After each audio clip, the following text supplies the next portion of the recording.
that the devil is nothing more than a hollow metal, for all his promises are as hollow and empty as he is. And the first thing that had come to mind was like gold, right? And thought about it over many years, looked at it biblically and everything else. And what I saw was the things that I heard about in church, like the devil wants to destroy humanity. He wants to destroy God's creation of the world and so on and so forth. What I saw was the devil, gold, was actually accomplishing these tasks, right? Our economic system is actually driving us to destroy ourselves and destroy the world.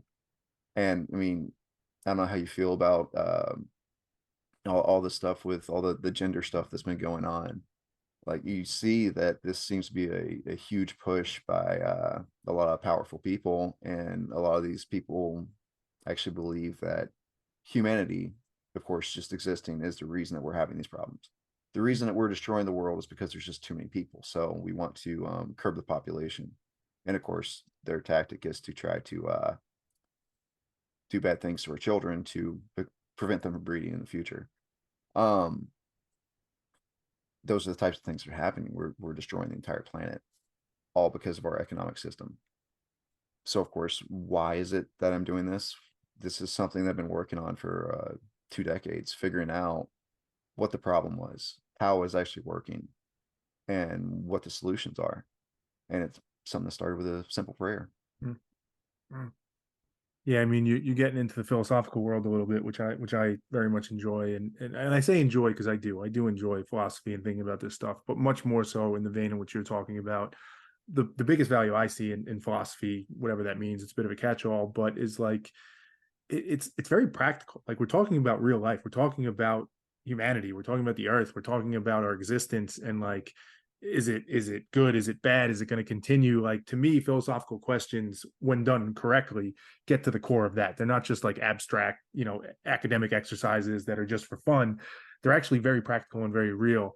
So what I think of as you say that is there's lots of different aspects to it of what you were explaining, but like I think I tend to have a view, let's just stick with the term the devil that you use, that the devil maybe it's an entity, maybe it's a being that's driving it, but from at least what I can tell, it's just like there's this life force in us, there's this human nature in us, which is exactly what you're alluding to, which is causes us to create economic systems that maybe destroy the planet and destroy ourselves, that greed that drives us towards that. Perhaps even there's solutions at play that are trying to hurt our children, because that's we almost can't help but destroy. Right? It's just, and this is what history would seem to suggest. It's not that there's not beautiful things in the world and beautiful people and love and all that.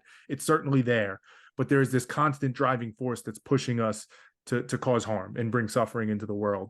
And I find myself very cynical that we can overcome that. And it starts to get spiritual, because it does feel to me like if we are going to overcome it, it's not a natural thing. It's something that's spiritual or supernatural that's going to allow us to overcome that.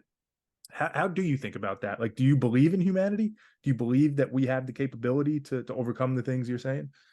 Absolutely. I do believe that we have the ability. I think that, I mean, like I'm saying, I think that really their biggest problem is our motivation to do so, and it's coming down to the money issue. Talk about wars and everything else. There's usually a money driving issue that's going on behind it.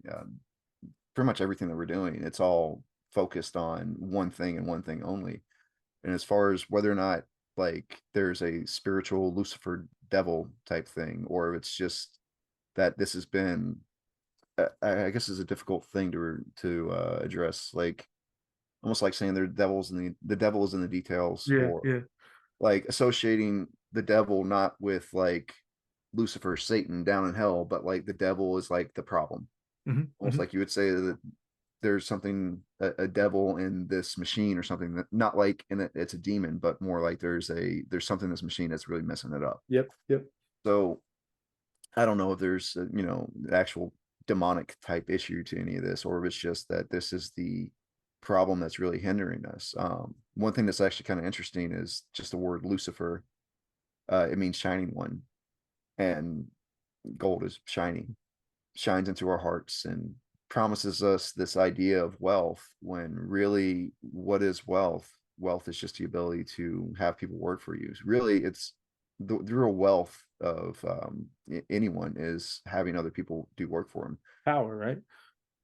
Yeah. In a lot of ways. Yeah. What is it that you're going to use? You're going to use whatever you're using for a currency to trade with someone else. So if I'm going to trade my work for your work, you know, I would rather do it with an hour of my time for an hour of yours, rather than, oh well, I have gold and you have wood, let's try to figure out how much each of these are worth. I have no idea, I'm just going to say this because, right, that's kind of what we Mm. have and what we've been using, um as opposed to an actual measurement system where, like I said, an hour of your time for an hour of mine. But if you're going to give me medical care and I'm going to fucking, pardon my Yeah, language, you're good. You're good.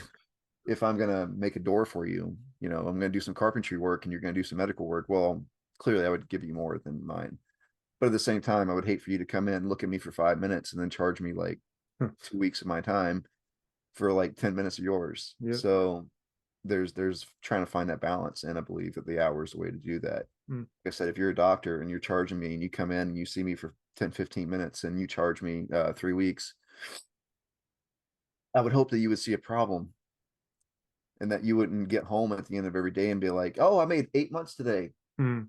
You Hooray know, me. that's an interesting take on it because, and this very well may be deliberate. Like, it's almost as if we've designed, we, the rhetorical we, the collective we, whatever, have designed systems in a way to like perpetuate the illusion or at least shield ourselves from the reality of like the ugliness of some aspects of human nature. Exactly what you just said, right?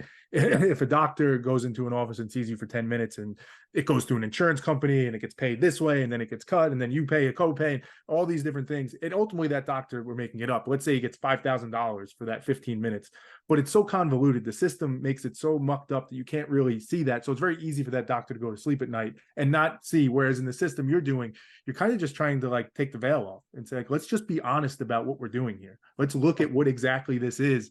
And in a philosophical way, you're just trying to expose the truth of human nature and say, can you actually live with that? Are you okay with this being the way it is?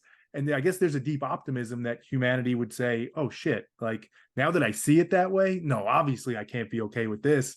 And I guess that becomes, I mean, there's all the execution of this and what actually, how would you do it? But even if you did, that faith that humanity would say, oh, we should be better than this, we should do it better. I hope that's right. I don't know though, if I'm being Actually, honest. no, you're entirely right. That was part of the plan. That I completely had that idea that, showing this, a lot of people would see that, and as opposed to when they get home, oh, I made a lot of money today. Yes. You didn't make a lot of money unless you're actually printing money. You're not really making money. You're exchanging it. You're Yeah. taking it.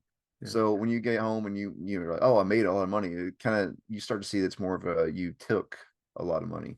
Mm. Um, there really is a lot of aspects to it, and like I said, it really all started with that prayer. And Mm. what I found, it seems to be the plan that was already set. As far as what I've read, it seems to be what was already on its way anyway. The conclusions that I came to were already ones that were written, and so on and Mm. so forth.